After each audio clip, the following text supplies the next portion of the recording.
Good afternoon, everyone, and thank you so much for joining us for this session, Let's Rock the Boat, a voyage into the world of sustainable seafood. My name is Allison Colden, and I'm the Maryland Executive Director at the Chesapeake Bay Foundation. It's my pleasure to serve as your moderator for this afternoon's discussion. Before we get started, I'd like to remind everyone in the audience that this session is being recorded and will be available on ReFed's website shortly after today's event. When we have our audience Q&A session later on during our discussion, please come to the microphone so that your questions can be heard clearly for everyone in the room and on the recording.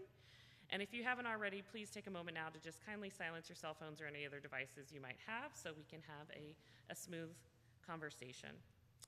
In an era when environmental concerns are at the forefront, understanding how sustainable seafood practices and seafood waste reduction intertwine is paramount for shaping a more sustainable food system. Our panel of experts today will dive into the challenges and barriers that hinder efforts to reduce seafood waste, highlighting their state-of-the-art approaches to ensure the health of marine ecosystems and meet the global demand for seafood, all while reducing waste. Joining me today is Dr. Jillian Fry, Assistant Professor in the Department of Health Sciences at Towson University. Dr. Fry's research focuses on the intersectionality between public health, the food system, and environmental sustainability. So welcome, Dr. Fry. Next, we will hear from Stephanie Pazzaglia, Business Development Manager for J.J. McDonald, a mid-supply chain seafood business founded here in Baltimore in 1945. Stephanie's expertise in the seafood industry stems from her lifelong passion, which was forged from a young age as working with her family's seafood business. Welcome, Stephanie. And finally, we will hear from Dr. Thor Sigfusson, founder and chairman of the Iceland Ocean Cluster, an industrial cluster that supports, incubates, and invests in startups creating value from underutilized marine resources. He also heads the 100% Fish Project, which aims to inspire the seafood industry to use more of each fish harvested. Welcome, Thor. So today's session, which I am pleased to moderate, is focused on increasing sustainability and reducing waste in the seafood sector, which seems only appropriate as we meet today here in Baltimore, a city that was once the national hub of seafood harvest, production, and distribution. And while seafood may be seen as a luxury item, enjoyed rarely and saved for special occasions, the role of seafood in global protein and food security has never been more important. A 2003 United Nations report demonstrated that between 2013 and 2019, more than 100 million hectares, or 247 million acres, of productive land was lost annually to degradation, development, and desertification, leading to falling crop yields, food insecurity, forced migration, and weakened resilience to climate change. In the Chesapeake Bay region, our farmland is concentrated in low-lying coastal plains where sea level rise and saltwater intrusion have claimed more than 2,200 acres of farmland over the past 10 years, leaving behind crusted salt patches that result in losses of more than $100 million annually. These alarming reports beg the important question of how we will feed a growing global population in the coming decades and prevent the worst of climate change-induced impacts on our food production. The answer may lie just beyond the edge of the land, in the water. Currently, seafood, which includes both wild capture and aquaculture, comprises approximately 15 to 17% of global animal protein consumption. A 2022 study estimated that with that status quo per capita consumption, seafood production, coming primarily, as you'll see from the graph on the screen here, from increased aquaculture, would need to increase by more than 150% by 2050 to meet that global demand. So how do we ensure that this increased demand for seafood makes the most out of every fish harvested? And how do we ensure that increased seafood production does not harm the environment?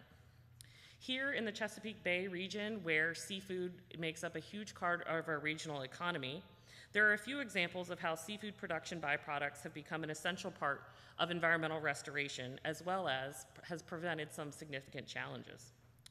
Take oysters, for example. The Chesapeake Bay was once the largest producer of oysters in the United States, with millions of bushels of oysters harvested and shucked annually. Due to historical overharvesting, diseases, and habitat loss, oyster populations in the bay have become a fraction of their historical abundance and have been the subject of intensive restoration efforts.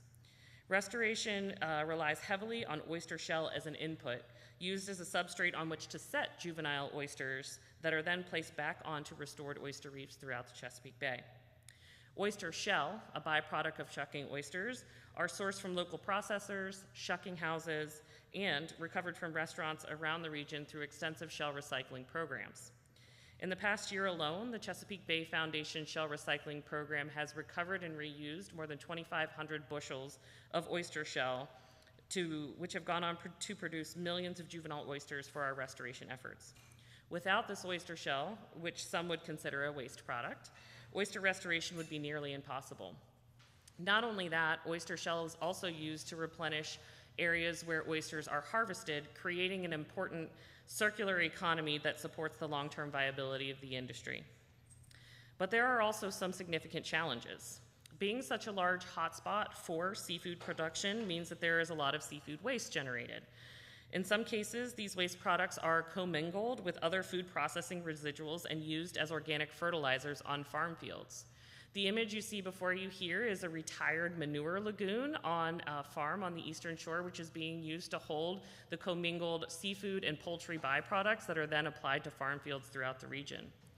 While this provides an important outlet for the use of these waste products and a source of organic nutrients for farmers, when used in areas where soils are already saturated with nitrogen and phosphorus, it can create a scenario where excess nutrients run off the land into the Chesapeake Bay and contribute to our ongoing water quality issues. Thus, it's critically important to think through the entire life cycle of a product and its byproduct and collaborate across various sectors when considering the environmental effects of seafood waste reduction. That's why I'm so pleased to be joined by today's expert panel, who will provide us some important insights on how to maximize the value and utilization of seafood products to meet the much needed goals for global food production and security, while safeguarding our environment and providing economic opportunities through the innovative use of seafood byproducts. So with that introduction, I am pleased to bring up Dr. Jillian Fry of Towson University.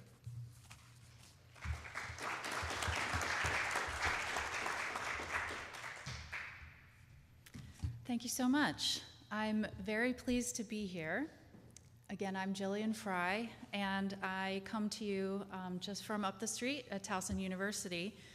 And I want to recognize my co-authors, and one of my co-authors is in the audience, Dr. Ronnie Neff, and she was the PI. We've completed an incredibly robust research effort. We were quite fortunate to get a large grant from the USDA to look at seafood waste and also use of water and energy throughout the major global seafood supply chains that are important in the US supply.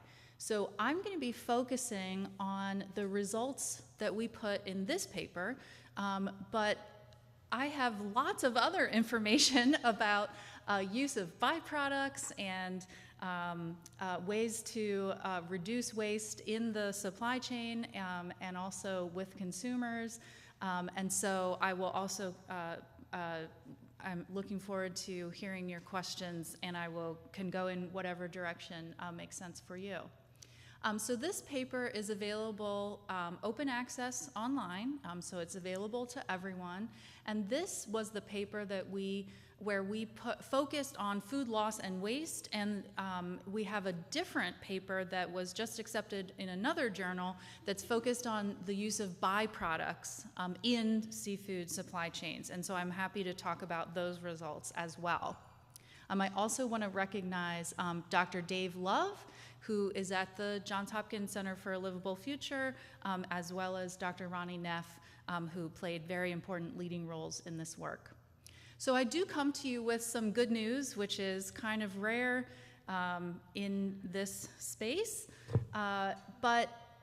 So we were able to conduct a very robust effort, as I said. We looked at the major species that make up the bulk of the seafood that's consumed in the US. Americans actually like to eat the same types of seafood. You might not fit that picture, but we just have kind of a handful of species, and it makes up most of the seafood that we eat. And so we focused on the species that are most commonly eaten in the US, and I will show you a list of those. But I do come with good news. We were able to have a much more detailed effort to look at waste throughout supply chains that serve the food system in the US. And we found that actually the waste was much lower than previous estimates. The seafood industry, seafood supply chains are incredibly complex, so it's really not surprising that the previous estimates were very, very rough, and so we're quite proud of this contribution. Glad that it has good news. We'd also be proud to bring it to you if it was bad news, but it's nice to bring some good news sometimes. So as you can see in the title, a more robust effort that included qualitative data collection, quantitative data collection, and using secondary quantitative sources. So it was very robust. And we estimate that the rate of the percentage that's lost throughout the supply chain, all the way from production to consumption, is just under 23%, which was much lower than previously reported. So I'm just going to point out a few things on this slide. So these are the species that we looked at, and some included primary data collection and some didn't, but that just kind of gives you an idea of the most consumed seafood species in the US. Of course, some does come from the US, some comes from the US, is processed overseas and comes back to the US, and the US is, of course, a top importer of seafood from other countries, so there's a mix there. We also have a mix of farmed seafood and wild-caught seafood, and we included both, and our findings are quite relevant to the production type. So just to kind of give you an idea of what the supply chain looks like, we start with production, we go to the processing stage, then to distribution, retail, which is, we were referring to grocery stores, food service, so restaurants and other commercial kitchens, and then all the way down to consumption. So I'll give you just a quick glance at what we found, and then again, I look forward to your questions. So consistent with other research on food loss and waste, the biggest areas that we see where there's the most waste is in the production stage and the consumption stage. So by far, that's where most of the seafood waste is happening. And one thing that I want to stress for you is that in this research, we included mortalities of harvestable sized farmed aquatic animals. And that's quite a mouthful, so let me make sure that I'm making sense. So whether it's a shrimp farm or a catfish farm or a pangasius farm, where there are animals that have reached harvestable size, which for all of those species would mean that they are fed and they are using those resources to make aquaculture feed. If they reach harvestable size but then are diseased and die, or diseased and cannot be processed, we included that, and that is not usually included in this type of research. And so that's a very important part of this.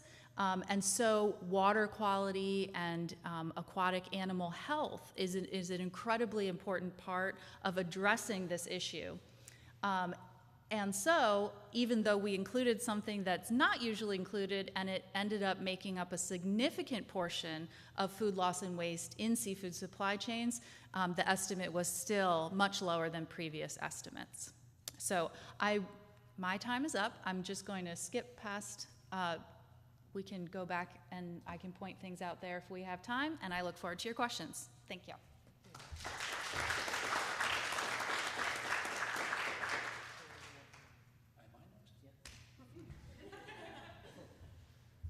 Just worried that this mic was too low, but I guess it's okay. So ladies and gentlemen, I just wanted to, I'm from Iceland and from the Iceland Ocean Cluster. we have been emphasizing on the idea of creating value from all parts of the fish, and we've been talking to the fisheries and trying to get them inspired to realize that the so-called waste is not there. There should be no waste in the seafood industry, and there are so many fisheries that are understanding it now, taking part in it. This would be the typical cod that we see in so many European countries and in North America as well, where you will have the fillet and the liver maybe taken out, but the rest of the fish is still thrown away, and this is defined as waste. We could say that the 10-pounder there is around $14. If you look at what Iceland is doing with the fish, we're actually now utilizing 90% of the fish. We're trying to get up to 100%. That's what is our aim, not only with cod, but with all whitefish species, with the salmon as well. And we have lots of products that are now being made. We take the fish skin into collagen, into leather, into skin grafts for medical purposes. We do the fish oil, of course, into omega oils from the liver. We even dry the heads, export them to various countries. They are delicatessen in some countries. Some of the most popular soda drinks in Iceland are actually made from the fish collagen. It doesn't smell from fish, I promise you, but it just shows you what we can do. But our main mission has been to basically tell the fisheries that you can create economic value from it. By that, we are creating also sustainable industry and more environmentally friendly industry. So this is what we have always been emphasizing. It's the value pyramid. We start with the raw material. If it's sold as such, it's probably around $3 a kilo. If you move further up, you can move up to a level where we have the highest one, which is the US dollar, $4,800 for one cod skin, which is used for medical purpose, now FDA approved in Iceland. And it just means that we have to realize what kind of product we have on our hands. These are the best proteins in the world. These are the sustainable proteins. These are the traceable proteins, and there are not going to be more of them in this world. So we have an opportunity to completely change the industry from what it is now into an open, knowledge-based industry where we need to bring young people in, people that understand that there are such an amazing opportunities with all these amazing resources in the oceans. Keep in mind, all our fisheries in Iceland are certified as sustainable. And that is what we need for other countries, and many countries are actually doing much better than in the past with that. We call it the incredible fish value machine made in Iceland. And we're not kidding with it. It's actually saying there's zero waste. We can do so many things, but to do that, we need to bring startups into this picture. We need to bring new skills. We need the academy with us as well. We need the entrepreneurs to understand it. The toughest part has been to get most small fisheries and fishermen into it. Of course, they've been doing things the same way for years and years. But I think what we're seeing now is that there is something that's a game changer now. We have still 10 million metric tons of waste all around. Some people are saying it's much higher. We've been carefully talking about these numbers. I was just coming from Korea, where they actually say that there's probably around 1 million metric tons just in Korea. So there's a lot of waste still in this industry. And once again, we should never use the term waste when we're talking about seafood. It's absolutely ridiculous. But it is still something that we can do better with, at least. We have now created a global movement, what we call the 100% fish. And what I'm so glad with is that the US has been really well receptive. We have now a cluster in Alaska. We have in New England a really strong operation in Maine. We have in New Bedford, and we're taking this message out. I'm glad to tell you that there is a docu-series out now this month, June 19th on PBS, called Hope in the Water, which talks about this year. Great Lakes are taking this with us, and they are doing amazing work now to bring all the fisheries together, get them to understand the values that they have. So I'm hoping that we will see all kinds of products coming from their side. Thank you. I'm on time. Can you imagine? This is my latest book, if you're interested. It's called 100% Fish. Thank you.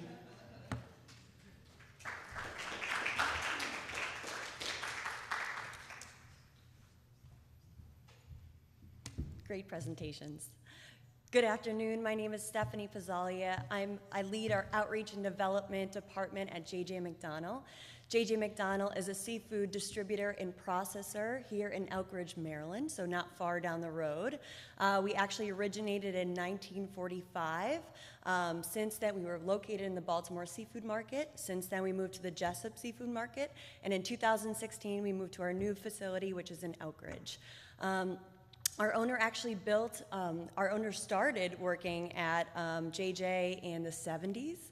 He started as a truck driver, so kind of interesting, and he was able to work his way up. He was able to cut fish. He did all the buying. There was only about 7 employees at that time. And in the 80s, when they moved to the Jessup market, he actually was able to buy the business. Now we're about 300 employees, and we have 2 locations. We really do only focus on seafood, so it's kind of a unique, and I know it was said earlier today that seafood is a really complex category, and it really is. There are so many different sectors, and not only here in the United States, but globally. If we want to continue to eat seafood, we have to expand from just wild capture into farms as well. So that's a big part of our business, is really identifying where we're sourcing and vetting those supply chains and understanding where our seafood's coming from. Our customers, I would say, is a good makeup of food service, which includes restaurants and hotel business, along with retailers, and then as well as wholesalers. Our distribution goes as far as New York down to North Carolina. So where am I at here? So in addition to really focusing on our supply chain, we are really engaged with the industry, not only on the industry level, but also on the state and federal level. So we are very engaged with the state of Maryland and our local fisheries, how we can provide feedback from the industry and commercial level, as well as NOAA fisheries, and making sure that they're in touch and with our distribution and our processing. I actually had the pleasure of hosting the Aquaculture Summit for NOAA this past December, which was fantastic. Just being able to, show behind the curtain of what happens in our industry and get them from outside their computers to kind of show them this is what we're doing day to day with our hands. So it's a great opportunity to be able to engage with industry. We're also members of National Fisheries Institute, which is one of the largest trade organizations on behalf of the seafood industry. We don't have much advocacy and lobbying out there, but it's a fantastic organization. We're also active members of CPACT, which is an organization of 11 North American seafood distributors, as well as 3 NGO advisors. We work to fund different projects to basically support our side of the industry, which is and it's also a great way to make a lot of allies in our industry. We're all very good and close and friends, so it's good to have allies. And we were also members of the Global Tuna Alliance. So the Global Tuna Alliance, if anyone has heard of that organization, it makes up about 40% of our global tuna sourcing. So their strategy is basically to target different managements within RFMOs to push for better management in areas that are kind of slacking. So identifying those high and low risk areas and using our buying power as a whole to strategically pressure that management system. Also, I see I'm only at 1 minute here. I just want to kind of summarize. So we strive for full utilization of our fish, meaning alongside the preferred fillets and portions and the specs requested by our customers, we find homes for our byproducts. So we really do focus on maximizing our utilization and our yield. So byproducts would be trim, chunks, and bellies, as well as bones, heads, and tails. In addition to our fish, we also have several programs that support our reduction of material waste, which includes styrofoam, cardboard, and wastewater. So a lot of great programs that our company is able to provide in mitigating our waste. Thank you.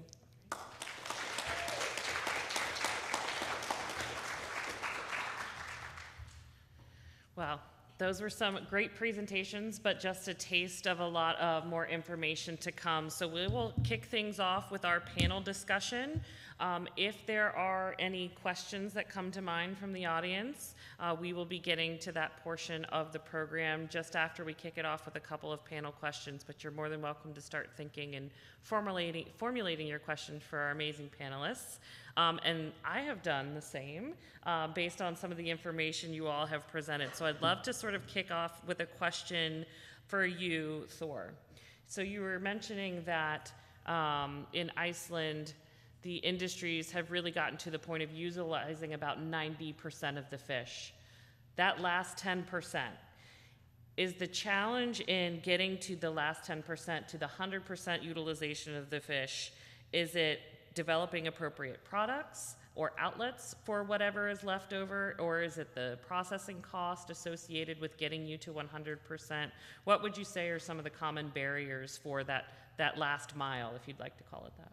That's a really good question. I think the problem has been, of course, the absolute smallest fisheries that are in distant areas, for instance. The other thing, which is actually quite a huge opportunity but difficult, is the blood of the fish in white, especially in the wild catch, because in the processing itself, it just falls off. So it mixes with water. So but there is a huge opportunity. This is around 3 to 5% of the weight of the fish. So we need to figure out a way to do that. We're starting with the salmon farms. That is much easier because it's all on land. But on board the boats, this is one of the difficult parts. But we're on it. I promise you, we'll figure out the way. 100% fish, right? Absolutely. Can I share something Absolutely. relevant to that? Oh, I have Oh, you have your own. You have your own? Yeah. Oh, wow. Yeah. So I wanted to share some barriers to what Thor is talking about and to highlight kind of what they have been overcoming with a different fishery that we researched. So I had the pleasure of conducting some qualitative interviews with sockeye salmon fishers in Alaska in Bristol Bay. And processors, and what we learned was that it's really difficult, and sockeye salmon has some incredible sustainability benefits, most notably because they're catching fish that are coming back, so they don't have to go out to the ocean to get them. They're coming into the rivers, and so the use of fuel is very low. So I just want to highlight that before I say something negative about. So the use of byproducts up in Alaska, especially with the sockeye salmon fishery, is really challenging to increase the use of byproducts because it's a very short, intense fishing season. Most of the fish are caught in July, and it's very, very intense. And so all of the cold storage is dedicated to the parts of the fish that are most valuable. And so they don't, dedicating cold storage to inedible parts just doesn't make sense economically. Also, the capacity does not currently exist in Alaska to render those parts. They would have to be frozen and shipped somewhere else, probably to Asia. And there again, Alaska is so remote, the cost of the fuel does not make sense. So I just want to highlight some of the barriers, even just basic rendering, which is not even close to the effort that Thor is describing in Iceland, but even just basic rendering, it highlights the complexity because some fisheries were not even there yet where just, the inedible parts are being rendered. And so those are some of the complexities and some of the challenges that we uncovered. Yeah, absolutely. Infrastructure being a huge one. Stephanie, quick question for you. I'd love if you could expand a little bit more. You got right into it at the very end about some of J.J. McDonald's programs to minimizing your waste, both in the utilization and maximizing yield of the fish, but also in your processing, packaging, and distribution. But also would love to know, you all have 300 employees distributing from New York to North Carolina, obviously have been a long-established company. Do you think that some of the practices that you all are able to do are accessible for smaller processors and producers? Thank you, Allison. That's a loaded question. So I will start with the utilization of our byproducts as well as our waste. So for just an example of our full utilization of our fish, I would separate it out into byproducts and then also unhuman consumable byproducts. So we have byproducts which would be our trim, tail, chunks, bellies, and heads.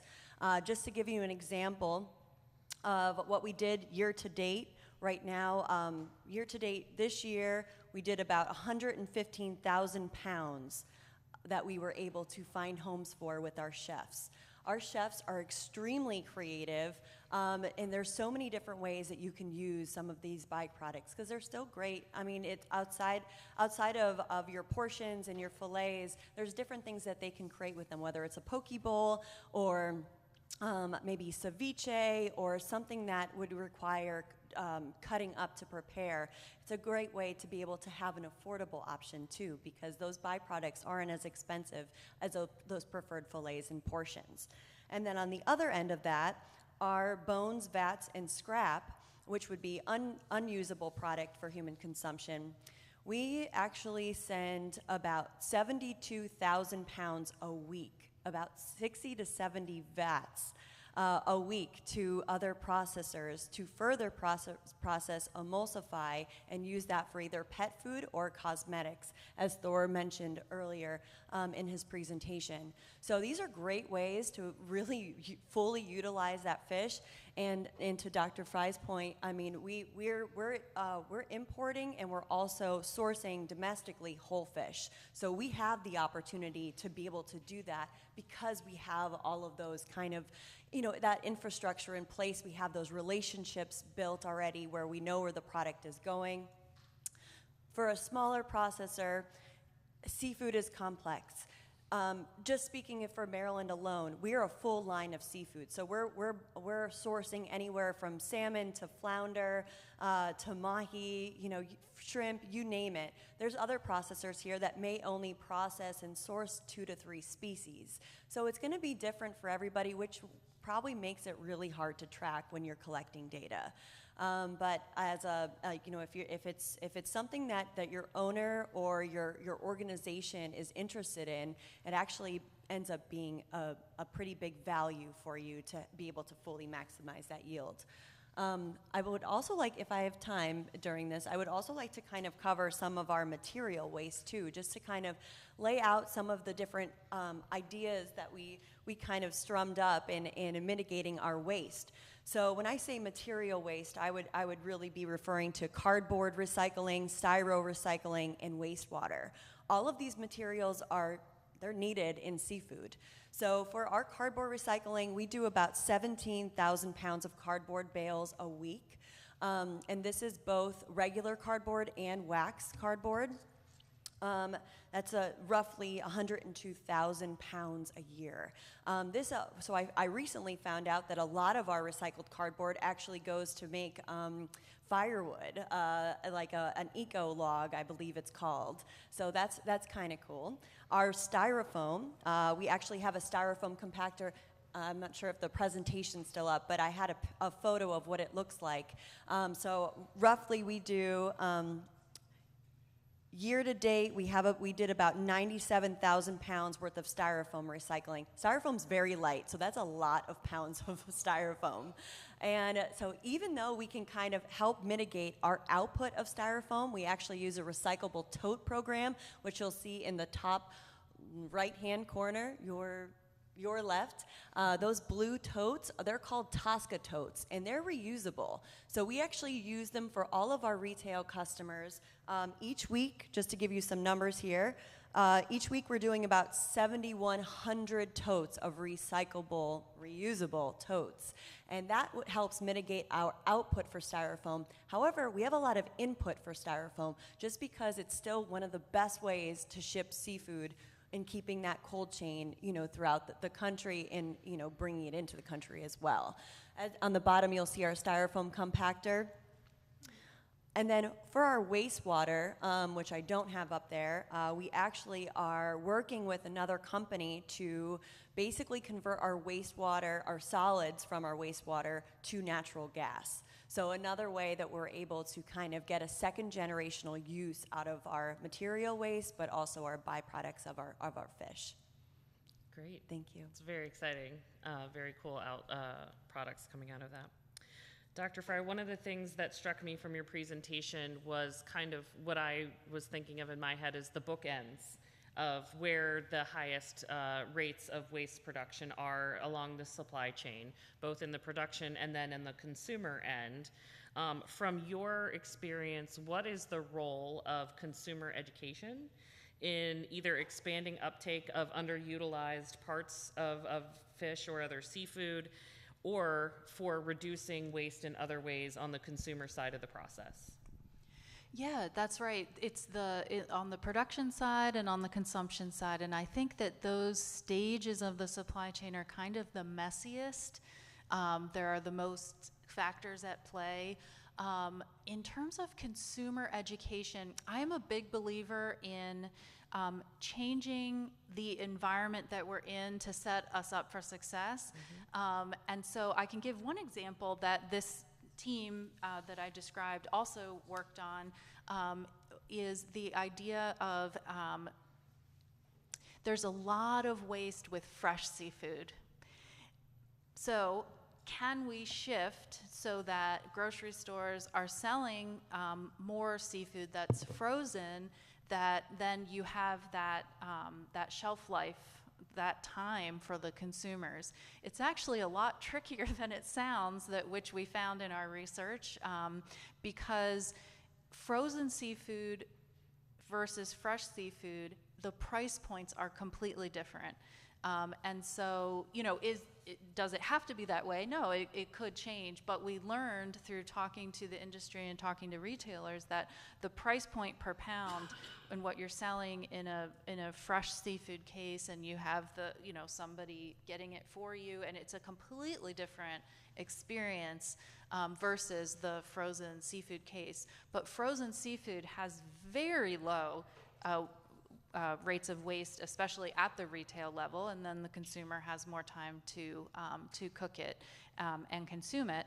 And so that's something that is really interesting to keep exploring, whether there can be a movement away from selling seafood fresh, but still at that high price point.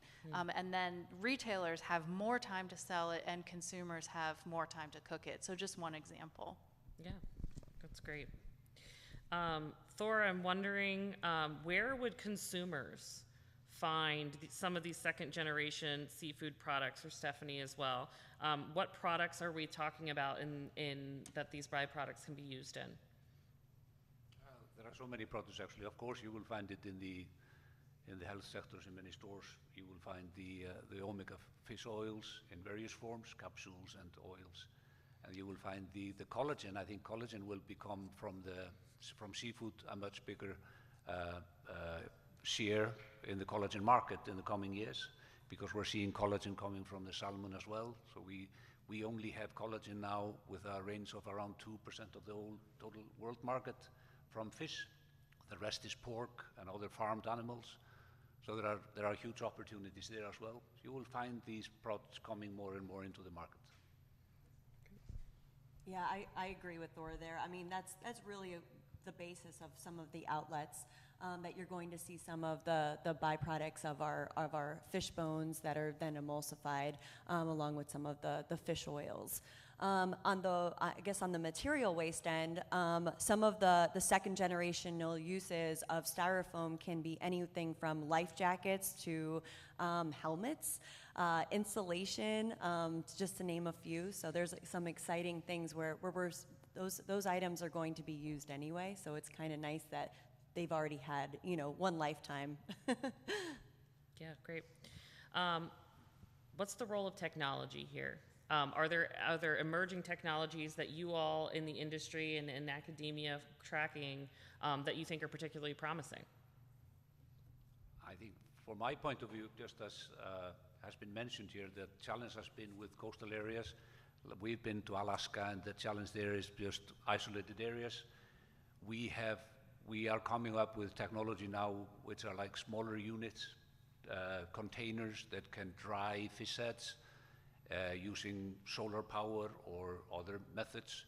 So I think many of the challenges that we have is basically to figure out a way to do this processing of byproducts on a smaller scale than we've done in the past, and it is actually happening right now. And I want to mention also in terms of just the life cycle the shelf life of the fish, new technology in cooling means that we can actually have now fresh fish in markets for nearly over 20 days, which is quite a difference from the 6 days that we had in the past, and that's where the waste came from.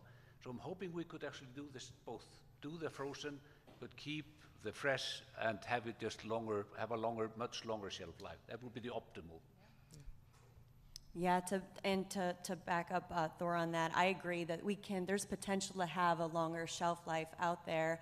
And it really comes down to the way that we're handling the whole fish and then also the fillets. So at J.J. McDonald, we actually use ozonated water on our fish. If anyone's familiar with ozonated water in that process, it's actually kind of like a natural way of sanitizing and removing bacteria. So that helps to slow that decomposition process down. And the only thing you really need for that is electricity. Also, to add some more technology, there's a lot of different techniques and new equipment coming out that can maximize those yields. So if a customer is looking for a 4-ounce portion of salmon, I want to say it's thermal, but it actually takes a picture of that fillet and will give you the exact number of 4-ounce portions that you can get from that fillet. So instead of just trying to wing it, it's giving you more accurate measurements. And there can be a whole nother conversation, I'm sure, about AI to come in the future. But really maximize the usage of that raw material is, I think, a step in the right direction. One final question before we open it up to you all in the audience.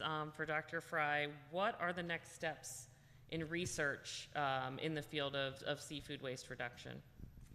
Yeah, I'm hoping to see even more precise benchmarking of waste, as it has been said multiple times, and it really bears repeating all the time, is how complex seafood is. We've got farmed, we've got wild, we've got stuff coming from freshwater settings, we have things coming from marine settings. It's just incredibly complicated. So the more that we can get very precise benchmarking for different supply chains and figure out, and really with a focus on production and retailers and consumption, because really we find that wholesalers and processors are really doing quite a good job with keeping their waste at a minimum. So better and more robust tracking, and then hopefully we can incorporate some incentives and information for consumers when companies are benchmarking and then they're improving. Great. Yeah, thank you so much. So now I can open the floor to anyone in the audience who has a question. If you do, please feel free to come up to the mic and share your question with our panelists. Come on. Hi, I'm Linda Cantor from USDA Economic Research Service, and I had a question, I guess, for everyone. And I was just wondering about your relationships that you might have with food banks and surplus distributors. I know it's a very perishable product, but I don't know if you have any data on that or could talk about that. I can take that one. Yeah. At least start it off. So yes, that's a great question, and thank you for that question. So we actually do work with the Maryland Food Bank currently. In addition to some of the program business that we run with them currently on a more of a selling and they buy through grants, if we do run into an issue where we may have bought too much, or it's something that a product that came in that our customer is no longer going to take, we have a direct line to the folks at the food bank that they do take it. So it's a great opportunity to be able to see our food go to someone who needs it. And I just point out that J.J. McDonald has also been helping to place invasive species with food banks. So we have significant issues here in the Chesapeake Bay region with a number of invasive species, and there's several different ways they're coming in: direct harvest, but also being removed at dams and other places where there's concentrated fish passage. And they've been a great partner in getting those, an outlet to harvest those invasive species which are harming our ecosystem. So it's a great partnership there. Thank you. Next question. Thank you for your presentations. Seafood maybe isn't unique in this way, but I feel like just very strongly and visibly it kind of sits in the middle of this Venn diagram of worker and human rights, and then health and nutrition. We have a panel of food as medicine right now, and I know seafood's a topic in that discussion. And then sustainability, food waste inclusive, but broader, just in production. So I'm curious, in your minds, how does food waste stack up in that long list of kind of challenges or opportunities within the seafood industry? And is it already part of a cumulative kind of combined discussion to really prioritize seafood overall? Do those issues compete with each other? Yeah, I'm curious how that plays out in your conversations and in your work. If I may, I think it's a really interesting question. I think there's definitely, for us, inspiring the fisheries to realize the value that they have means also that they're being brought into a completely different industry, like the knowledge industry, etc., with their byproducts, etc. And this has meant that this endless attitude in the fisheries that they need to do more, they need to catch more, is changing a bit. They're realizing that they can actually do more with less. And I think it's like, that's what we have felt, that even though people might say that due to the fact that we have these byproducts getting increased value, they will want to catch more. That has not been the case where what we have been studying. So I'm very pleased to see that it has sort of brought more professionalism into the industry, and at least from my point of view, has made the industry more sort of looking at sustainability and understanding the value in continued long industry in terms of the byproducts that we have. Do you have a question? I just wanted to ask a question about Dr. Fry's study, and I remember reading the results and just being very surprised as well. So I just wanted you to dig into a little bit of some of the reasons why you think there was such a change in what the expectations were, and just talk a little bit about that. Yeah, it has a lot to do with, again, the complexity of seafood. And so in order to just have any number, a rough estimate, and our team came out with a rough estimate. We're refining numbers that we put out earlier, and refining estimates like from the FAO, because production methods and where things are going and how byproducts are being used, it's so different in aquaculture versus wild-caught fisheries. It's different in different geographic regions. I can just give you a couple of examples. So anytime, especially with seafood, that you can dig in and get more specific numbers, I'm not surprised that it's that different. I didn't know whether it would go up or down, but I'm not surprised that it's that different just because of the complexity. In low and middle income countries where there are, for fisheries and for aquaculture, undersized animals go to a local market, and also certain things that are cut out of the fish go to a local market, and then the highest quality, in a lot of cases, go to high-income countries. And so the use is so different, just different countries that you're in and different species. Another example of the complexity is that where there's a large aquaculture industry, rendering rates are a bit higher in general than fisheries.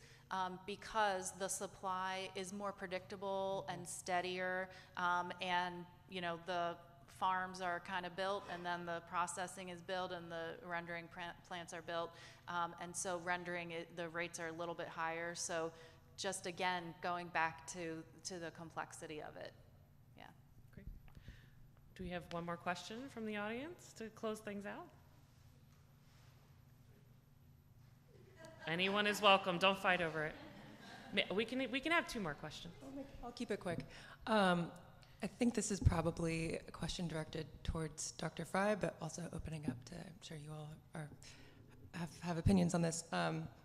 What role does bycatch play in pre-processing waste? And this would be primarily regarding wild caught. And do you see there being any sort of solutions such as harvest methods, more sustainable harvest methods down to sort of shifting consumer preferences that can mitigate some of those losses? Yeah, absolutely. Great question. Thank you for bringing that up. So when we did, so in the study, we included bycatch. Anything that would be edible is included as food loss waste in the seafood supply chains. And so similarly, as I mentioned before, we included harvestable farmed animals that didn't make it into the food supply as waste for aquaculture, and then bycatch also as food waste. The good news is that bycatch has gotten much better over the past many years. There's been a lot more attention put on it, a lot of innovation and regulatory changes, but we could still do better. The bycatch we estimated was a lower source of waste than the aquaculture mortalities, so that was kind of interesting. But we can do more with the catch methods, and especially bottom trawling is really where, of course, you see a hot spot with bycatch that doesn't make it into the human food supply, but most of it is edible. So I'm going to add on to that. So actually, with bottom trawling, you can often we take a lot of those species. So that bycatch, it's our problem then, our opportunity then to actually take some of that fish that was caught. Maybe they were targeting flounder at the time, and we also got some black bass and some skate all within the same trawl. Well, now it's our opportunity to market that fish and find homes for it. So we actually accept a lot of bycatch, and a lot of the bycatch here in the U.S. is targeted species in Europe. So that would be another really interesting kind of line of research to look into. So for example, a big bycatch here is skate, and really I think it's like over 70% of our skate goes to the European market, and about 90% of Cape shark, which is dogfish, smooth dogfish, goes to Europe as well. So really interesting. Same thing with monk, all considered bycatch here, and a target market somewhere else. Great. One man's trash is another man's treasure, right? Yeah, exactly. Do we have one final question to wrap things up? No pressure. I'm from Rhode Island. And so we're working with 2 of the big seafood industries there, big squid processing state, and then obviously oyster. And I'm just curious, we talked about 100% whole fish, but I guess Stephanie mentioned wastewater. I was just curious about the wastewater issue. Iceland, other places, that in Rhode Island has been a huge barrier to increased processing. Essentially, a lot of the wastewater districts don't want high BOD content going down the drain, and so then the industry is essentially tanking it and trying to find a home for it. And then the other is with oysters, another really problematic, like what do you do with all this oyster shell? It's calcium, but it's not an easy one to dispose of. Composters don't want it because they tend to shard, so it gets really sharp. So I wanted to just throw that out there, and if this is a conversation for after, happy to have it. But I guess wastewater and then other byproducts of non-whole fish. We're actually working, very good question. We're working with startups, European startups now, that are trying to make tiles from scales. These are hugely interesting. I want to have like one of the walls in our houses with that, so that there are opportunities definitely with products there. We just have to open our minds somewhat. The wastewater is really interesting. We've been able to cut wastewater with new technology in Iceland by nearly 70%. And what's interesting is that it is by using water to cut the fish. I could get into it a little bit further, but at least the new technology, it uses an extremely small amount of water to cut the fish, and it means that we can by that also, interestingly, cut the wastewater in the whole processing of fish. But of course, once again, we're talking about high-end, large facilities. We need to bring that down to the smaller ones to try to get success rates there as well. Great. I agree with Thor on that. I mean, it really comes down to pretty large investments in your facility that you would have to invest in how you're handling that water, and then again having a whole team of folks on to be able to understand what to do with it after that. Most of the time, you're paying to dispose of your waste. Because you don't want that going back. We're actually located in Howard County. We're ranked green because we filter our water actually cleaner than we get it. But if for these smaller operations, it would be a lot harder to do that. So yeah, that's it. And then did you mention oyster shell or scales? Because if you have an issue getting rid of oyster shells, I think we can take them all. There's an oyster shell shortage in the Chesapeake Bay right now. Yeah, So, call us. yeah, call Allison, Call us. yeah. Yeah. Well, great. Thank you for those wonderful questions and audience, your interaction with our panelists today. Really fruitful discussion. I think there's a tremendous amount of opportunity in this space. Once we start changing our mindset from waste to value, I think that will really pay dividends in this sector, and seeing the tremendous variety and diversity of products that are able to be produced. $4,800 per fish would really change a lot of people's minds about the viability of these products moving forward. So I just want to thank everyone for joining us today, for your participation, their panelists for their contributions. Let's give them a big hand.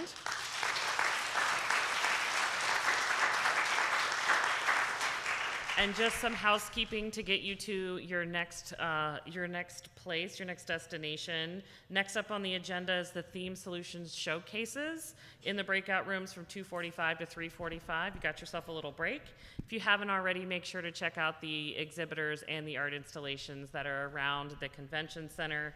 Thank you again for your time. Thank you to our panelists, and enjoy the rest of your afternoon.